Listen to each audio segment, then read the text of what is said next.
다음은 제7장 영부의 내용 해설 중 1절 득체부, 2절 득화부에 대하여 알아보도록 하겠습니다.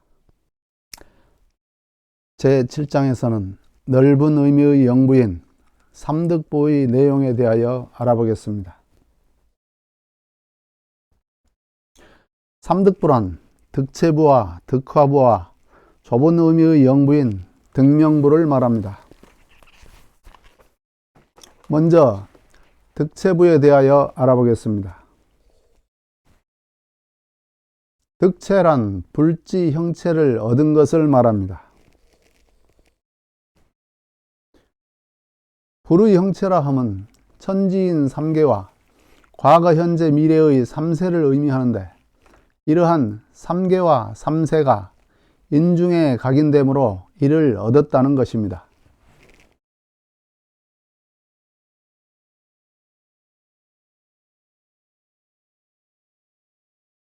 앞의 부의 이름이 득체부입니다.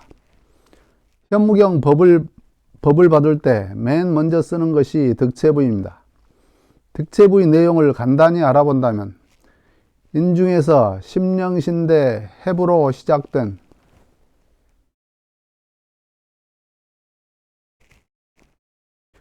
구궁의 울로를 운행시켜 자성문을 열게 되면 다음으로 천지 성경신의 발현에 의해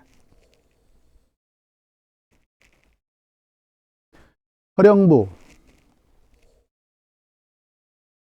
지각부, 신명부로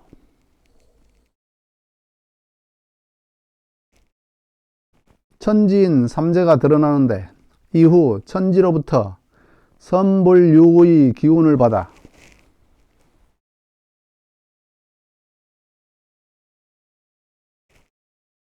포태양생 욕대의 과정을 거쳐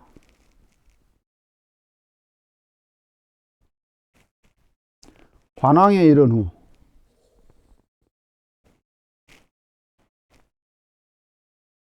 삼도를 거느려 옥추문을 열게 되니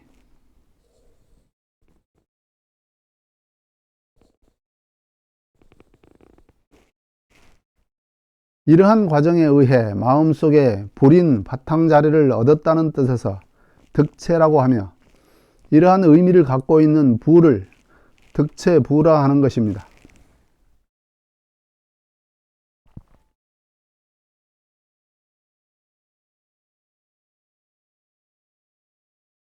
다음은 득체부의 실제 모습입니다. 참고 바랍니다.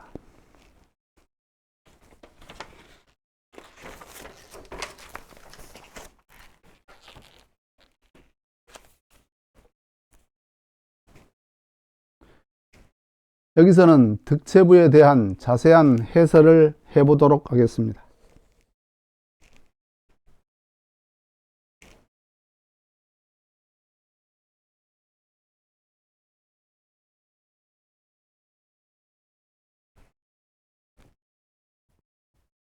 앞 그림은 득체부에서 맨 처음 그려지는 심령신대 해부의 모습입니다.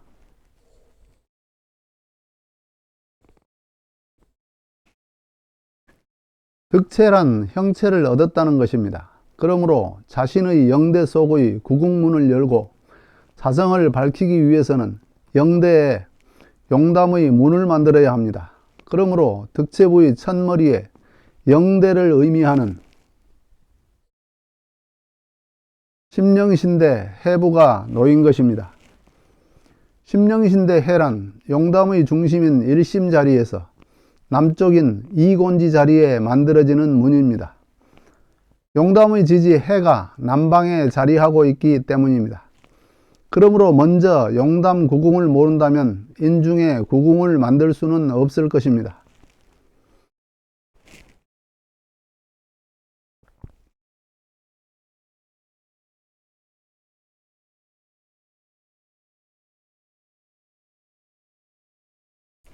구궁문이 처음 열리는 자리는 중궁에서 시작하여 남방 이곤지인 해 자리로 운행되지만, 이후의 운행은 각 궁에서 실시되며 대궁과 소궁의 짜임에 의해 이루어지는데 이는 득화부의 원리를 통해 득명부인 영부에서 이루어지며 여기서는 불지 형체를 나타내므로 용담의 구궁문이 심령에 각인이 되는 부분만 나타내고 있습니다.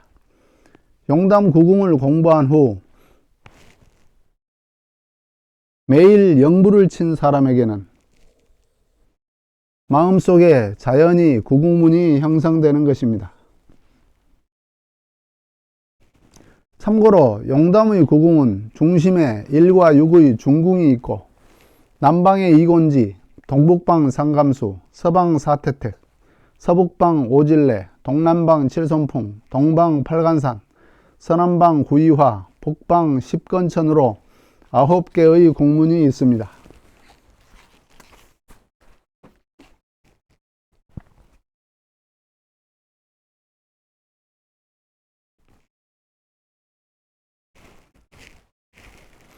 다음은 해부 다음에 나오는 천지인 성경신에 대하여 알아보겠습니다.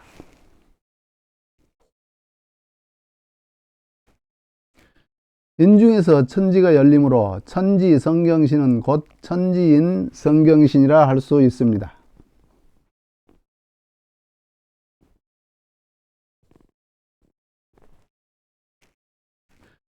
우리의 심령에서 구궁문이 열리면 이어서 원리적으로는 6기초동량인 천문음양 정사의 후천 연월일시 분각의 문이 열리며 인사적으로는 천지인 성경신의 6중에 따른 일심의 문이 열립니다. 일심은 6가지 요소, 즉 천지인 성경신으로 이루어져 있습니다. 용담의 중심 일육수가 바로 이러한 원리를 뒷받침합니다. 그런데 일육은 오행으로 수이므로 천지인 성경신으로 나타나는 육중은 생명수라고 할 수 있습니다.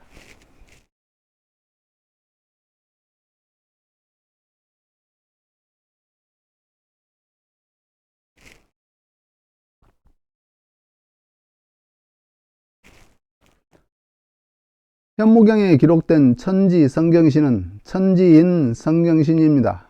왜냐하면 인중에서 천지가 돌아가는 것이 후천 용담의 이상이기 때문입니다. 위에는 그냥 천지만 있는 듯 하지만 인간의 심중에서 천지가 돌아가기 때문에 인이 중첩되면 안 되므로 생략이 되고 그냥 천지만 쓰여진 것입니다. 그러므로 실제로는 천지인 성경신인 것입니다.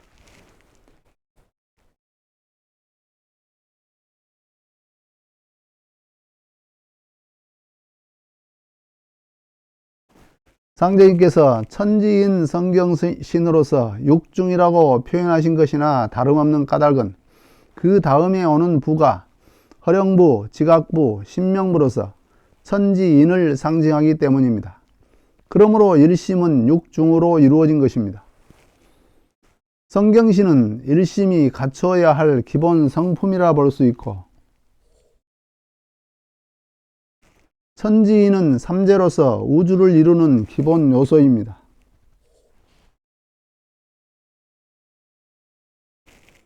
천지인도 성경신에 의해 우주상에 출현하게 되기 때문입니다.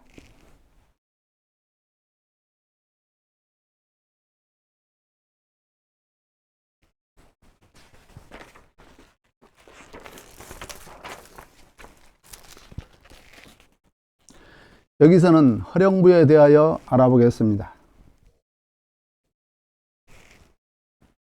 앞의 그림은 허령부의 모습입니다.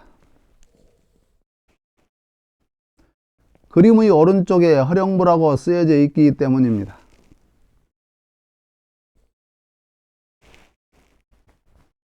상제님 말씀에 천계여자 철한천하 허령이라 하시니 이 말씀은 하늘은 자에서 열리며 1월의 운행에 의해 천하 만물을 길러내는 허령이라 하셨으므로 하늘이 곧 허령인 것입니다. 그러므로 허령부는 하늘인 천을 상징합니다.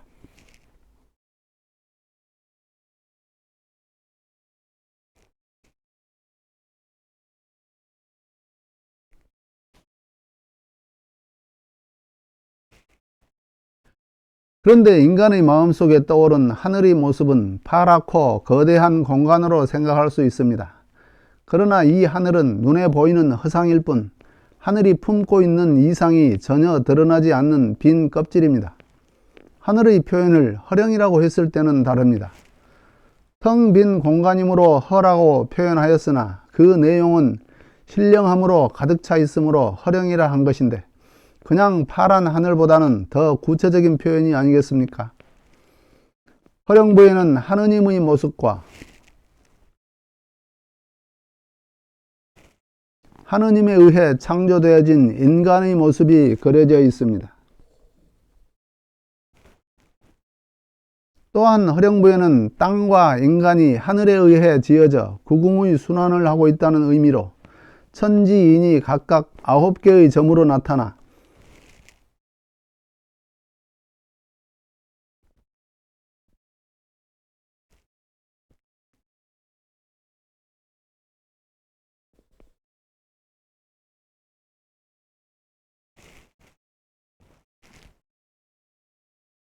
합 27개의 점이 있는 것입니다.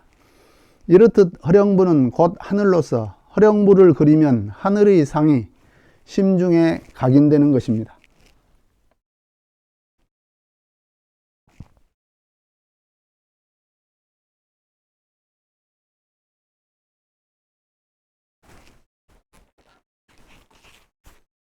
다음은 지각부에 대하여 알아보겠습니다.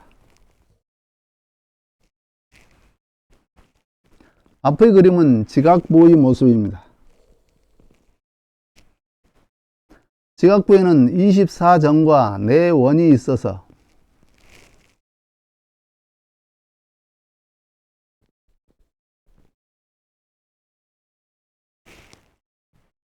(24방) (4방) 등 땅의 방위를 상징함을 알 수 있습니다.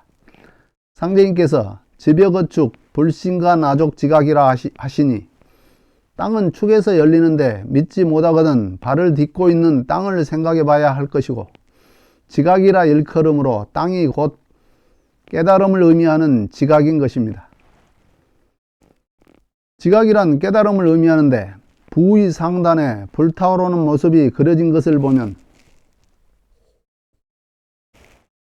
이 세상이 곧 허상이며 사바세계임을 나타내고 있는 것입니다. 깨달음에 이른 자만이 허상을 탈피하여 실상의 세계에 들어설 수 있음을 나타내고 있습니다. 이렇듯 지각부는 곧 땅으로서 지각부를 그리면 땅의 상이 심중에 각인되는 것입니다.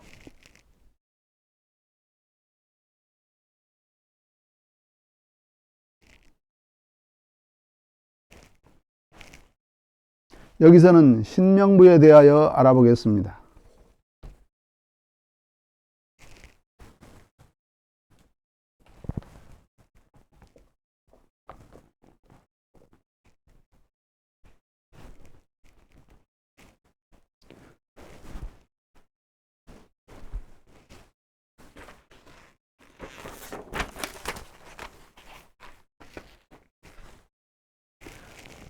앞의 그림은 신명부의 모습입니다.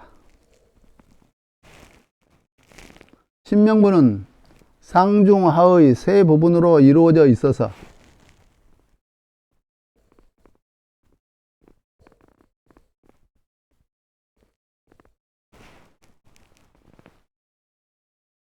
사람의 머리, 몸통, 팔, 다리를 상징하고 있습니다. 상제님께서 인기여인 복중 80년 신명이라 하셨으니 이 말씀은 사람이 인시의 활동을 시작하며 80년 동안 복중에 있다가 정신이 밝아짐으로 신명이라 일컫는다 한 것입니다. 복중 80년이란 인존시대의 책력인 황금력이 80년간 복중에 있다가 세상에 출현하여 성인시대가 되므로 그때는 인간의 정신이 밝아지는 신명이 된다는 것입니다. 이어서 신명부 무의구곡이 있는데 인간의 몸은 신명의 집이라 볼 수 있습니다. 그러므로 인간의 알맹이인 정신이 곧 신명인 것입니다. 신명부 역시 천지인에 각 9개의 점이 있어서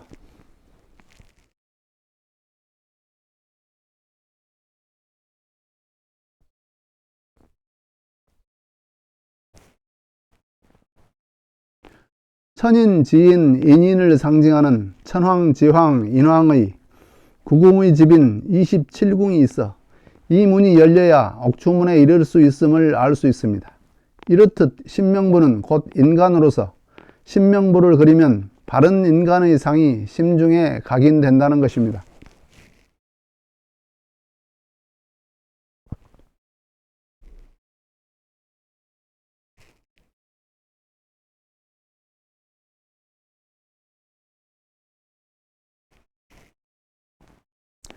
다음은 천지인 삼재를 이어서 선분류에 대한 말씀 중 먼저 선도에 대한 말씀을 알아보도록 하겠습니다.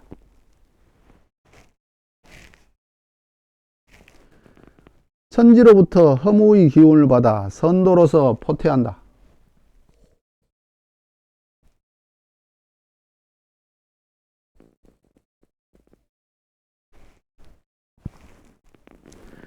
생명력이란 눈에 보이지 않지만 어느 곳에든 없는 곳이 없으며 어디에든 작용하는 기운입니다. 그러므로 텅 비어 아무것도 없지만 그 속에 신령함이 갖춰져 생명을 잉태하게 만드는 것입니다. 그것이 곧 조화의 힘이므로 선지, 조화라는 것입니다. 아래에 8괴를 상징하는 8점이 모여 있으니 이는 생역인 하도를 의미합니다. 하도를 풀어 8괴를 지은 복희시로부터 정신문화가 생하게 되었으므로 생역을 아는 것이 곧 정신세계를 포퇴하는 것입니다.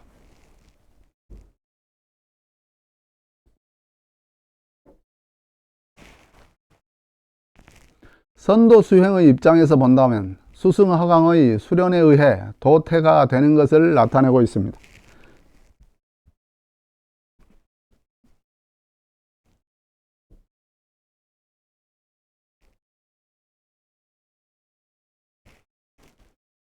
여기서는 선분류에 대한 말씀 중 불도에 대한 말씀을 알아보도록 하겠습니다. 천지로부터 정멸의 기운을 받아 불도로서 양생한다.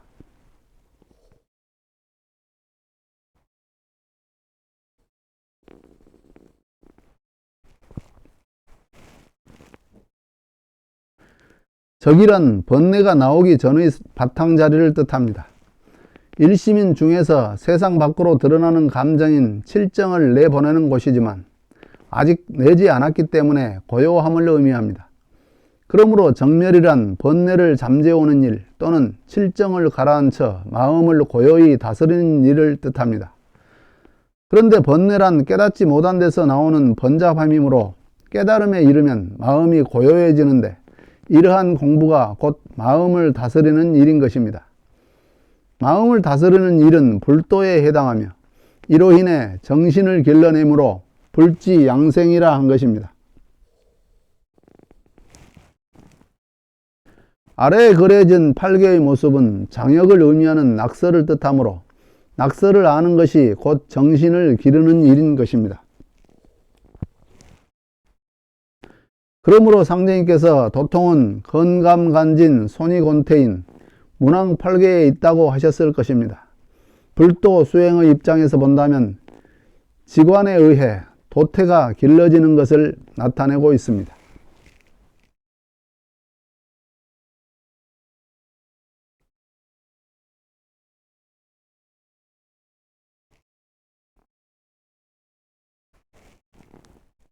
다음은 선분류에 대한 말씀 중 유도에 대한 말씀을 알아보겠습니다.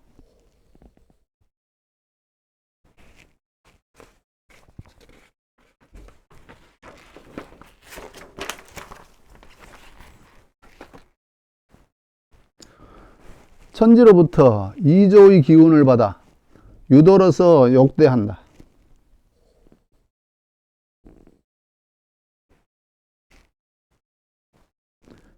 조란, 임금이 백성들에게 책령을 내릴 때 조서를 써서 명령하는 것을 말합니다. 이는 깨달은 사람이 그를 따르는 자들을 가르치는 가르침을 상징하기도 합니다. 그러므로 이조란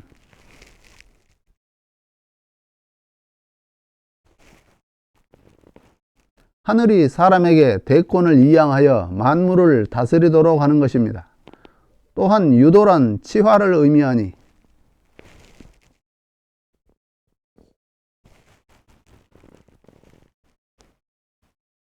바른 마음으로 세상을 다스려 나감을 뜻합니다. 드디어 인간의 정신이 성숙하여 목욕 재개한 후 혁대를 두르고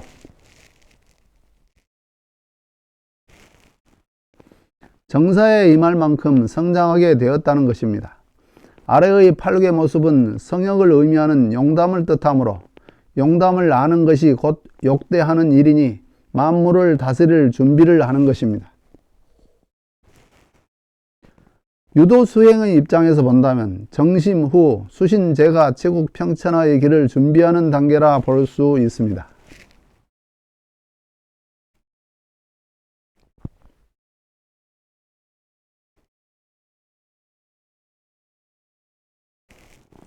여기서는 관왕에 대하여 알아보겠습니다.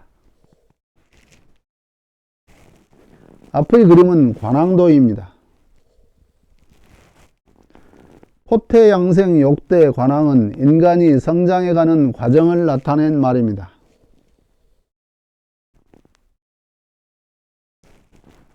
그러므로 인간은 이제까지 선도의 조화에 의해 포태되고 불도의 형체에 의해 양생되었으며 유도의 범절에 의해 욕대되었으니 이제는 스스로 자신의 역할을 찾아 행하는 때인 관왕의 단계가 된 것입니다. 포태란 어머니 뱃속에서 아이가 생긴 것을 말하니 출생과 관계가 있고, 양생이란 세상에 태어난 후 교육을 받으면서 점점 커나가는 과정을 의미하며, 욕대는 아이가 장성하여 인간으로서 해야 할 일을 알아서 하는 때가 된 것이며, 관왕은 다 자랐으니 사회에 나가 타인을 위하여 자신의 역할을 해 나가는 때인 것입니다. 관왕의 아래 그림을 보면 24개의 점과 8점의 합 32점은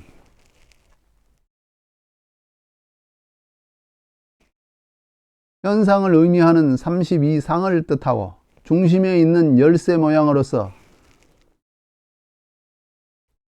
자성을 의미하는 기는 자성을 상징하는데 32와 중심 기를 합하면 33천인 도솔천을 의미하고 있습니다.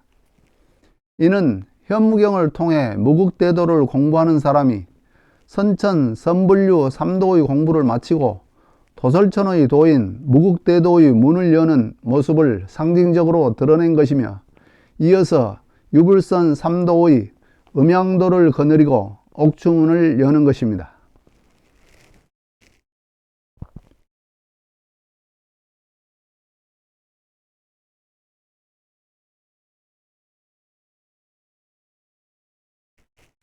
다음은 선불류 3도의 음양도를 거느려 닦아야 함을 말씀하신 도솔 허무 정멸 2조에 대하여 알아보겠습니다.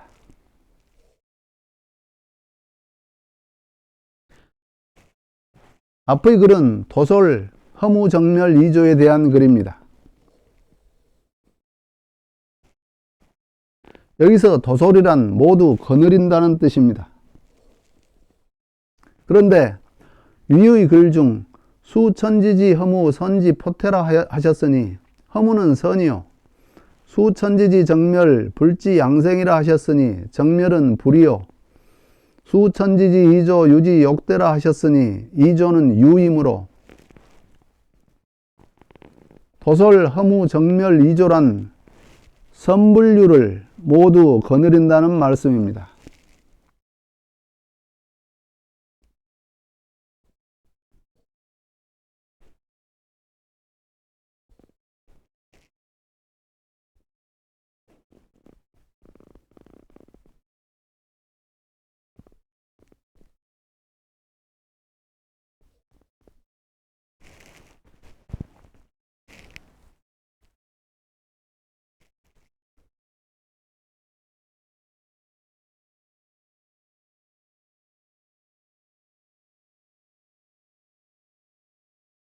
그런데 앞의 문구에서 본다면 기존의 선불류가 선천의 양도로서 이제까지 인간의 성장 과정을 이끌어 왔다면, 이제 인존시대를 맞이하여 인간이 스스로 천지 부모님을 받들어 모셔야 할 때가 되었으므로 상제님께서는 득체부, 득화부, 등명부로 칭해지는 영부인, 범도를 세상에 내어놓으시니 이로 인하여 양도와 음도를 통합한 도설천의 도인 음양도가 출현함으로써 인간이 후천 성경세계를 만들어갈 수 있게 된 것입니다.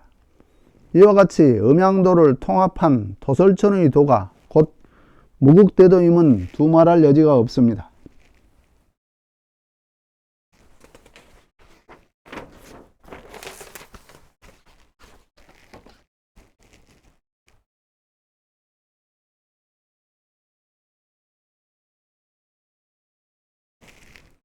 여기서는 억추문을 상징하는 억추통부 유에 대하여 알아보도록 하겠습니다.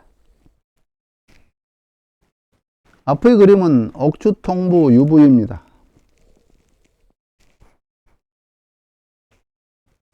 도솔천의 가장 내밀한 곳을 억추라고 합니다. 이곳은 억황상제께서 계신 도솔천 내원궁이라 볼 수 있습니다. 관왕이 자성의 열쇠를 통해 33천인 도솔천의 문을 열고 들어가는 의미가 있다면 억추통부는 억추문을 열고 억황상제를 뵙는다는 뜻이 있습니다. 즉 억추문이 열리는 것입니다.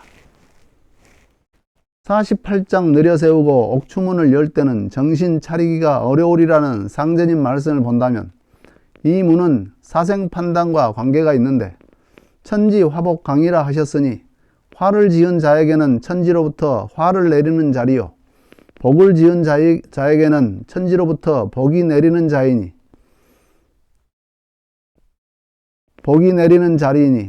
상제님을 따르는 자에게는 더 없는 영광이 내리는 자리인 것입니다.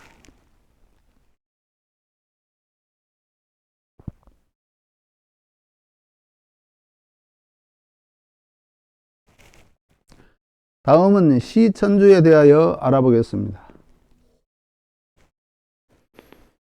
천주님을 마음속에 모시고 조화를 정하여 영세토록 잊지 않으면 만사를 알게 되며 지극한 기운이 내려 원하는 대로 크게 이루게 될 것을 믿나이다.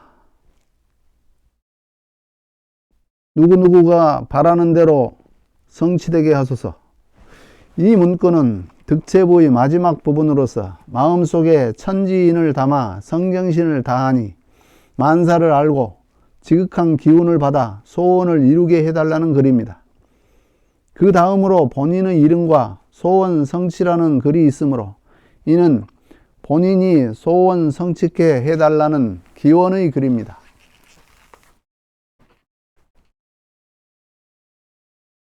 이처럼 득체부는 인중에 천지인 삼재를 세우고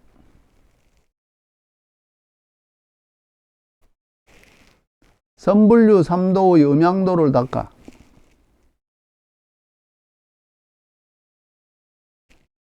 도설천의 억추문을 열므로써 도를 통하는 과정이 나타난 부입니다.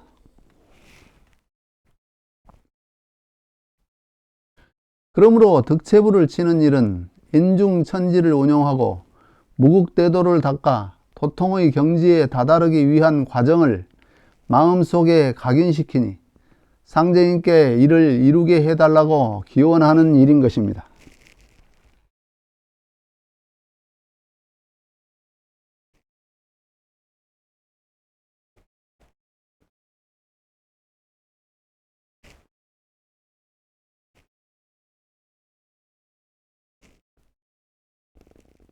다음은 득화부에 대하여 알아보도록 하겠습니다.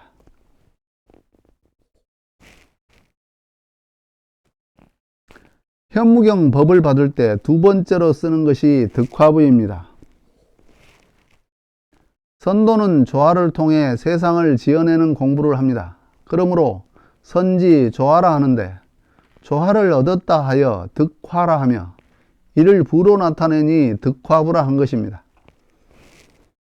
득체부를 통해 인중에 신명의 형체를 만들었다면 그냥 갖고 있는 것은 의미가 없으니 득화부를 통해 인중 천지를 운용시켜야만 원하는 일이 이루어지는데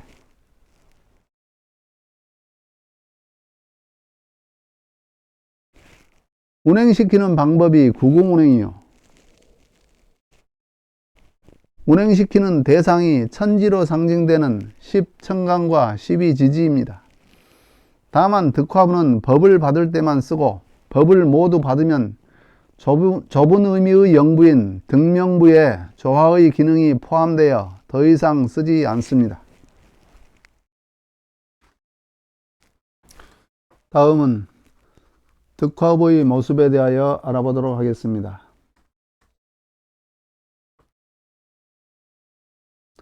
득화부는 아래와 같은 모습을 가지고 있습니다.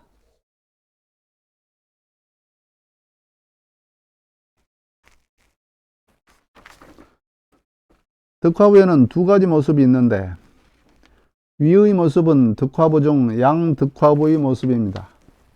12지지 무령부 중 양의 지지인 오신술 자인진부를 통해 그려진 부이기 때문입니다.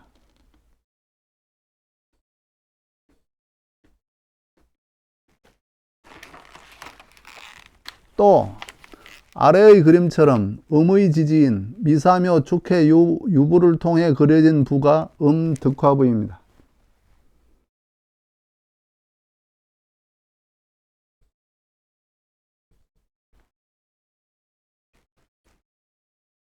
참고 바랍니다.